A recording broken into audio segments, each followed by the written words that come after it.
If the universe is a system with consistent rules, then a strange and wonderful thing has happened within it. A piece of the universe has developed the capacity to notice. The nervous systems, the brains of different creatures, are that piece. The human brain did not arrive on the scene as an alien anomaly. It evolved here, shaped over millions of years by the very same laws and conditions it now struggles to comprehend. Our consciousness is not a visitor to the cosmos. It is its product. The cosmos is becoming aware of itself. And the instrument of that awareness is a highly adapted pattern-seeking machine, the human brain. Consider the world of our distant ancestors with nature all around.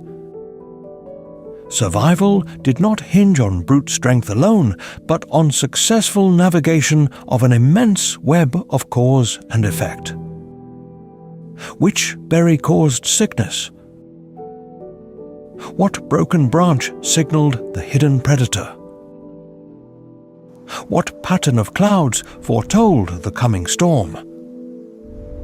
The individuals whose brains were slightly better at detecting a true signal in the noise, at connecting an effect to its probable cause, lived longer and left more offspring. This was not abstract philosophy, it was life or death logic. It was safer to assume the rustle in the grass was a leopard and be wrong, than to assume it was the wind and be dead.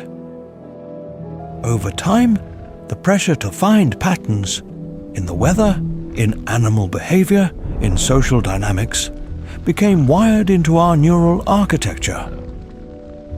The brain developed an agency detection system, always primed to ask, who did that? Or what caused this? This drive to find patterns and assign causes is the evolutionary root of our highest intellectual faculties. It is the seed from which science, mathematics, and philosophy grew. Our reason did not invent the law of gravity. It evolved to accurately predict that a dropped rock will fall, that a leaning branch will bear weight in a certain way, that a thrown spear will follow an arc. The brain that could correctly model these physical patterns made better tools, better weapons, better shelters. Mathematics is not a human invention imposed on a chaotic world. It is the formal language we developed to describe the basic pre-existing relationships, the ratios, the symmetries, the quantitative logic that are baked into nature. When we find an equation elegant, it is because our minds, shaped by nature, resonate with a pattern inherent in nature. We are, in essence, tuned to the laws of the universe. They govern us from inside of our bodies, and they shape us from the outside. Our cognitive tools are a match for the world's structure because they were forged by that very structure. The logic we employ is a small, reflective echo of the logic that governs all things, the Logos.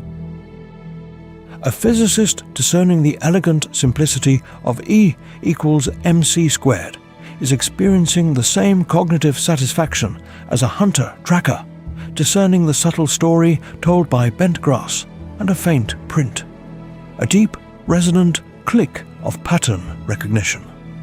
Both are using a brain built to map the world's underlying order. This has a curious implication for the religious impulse. Our relentless drive to find agency and narrative, so crucial for survival in a world of predators and rivals, did not switch off when we turned our gaze to the largest questions. Faced with the terrifying grandeur of a thunderstorm, the awe of the starry night, or the mysterious cycle of life and death, the same pattern-seeking machinery whirred into action.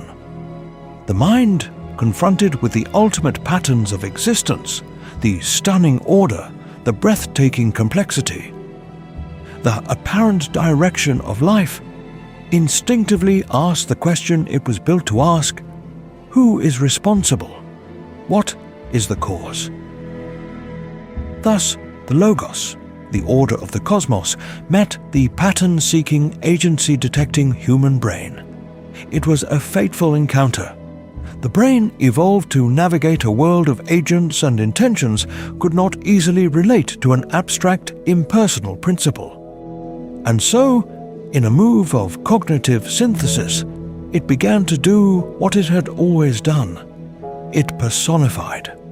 It began to imagine a face for the storm, a will behind the sunrise, a mind behind the majestic order of the heavens. Our hardware, built to detect the rules of the game, began to speculate about the character of the game master. We did not create the sacred order we sensed, but we could not help but give it a name and a story. The universe had rules, and we had a brain desperate to see the cause, to meet the rule maker.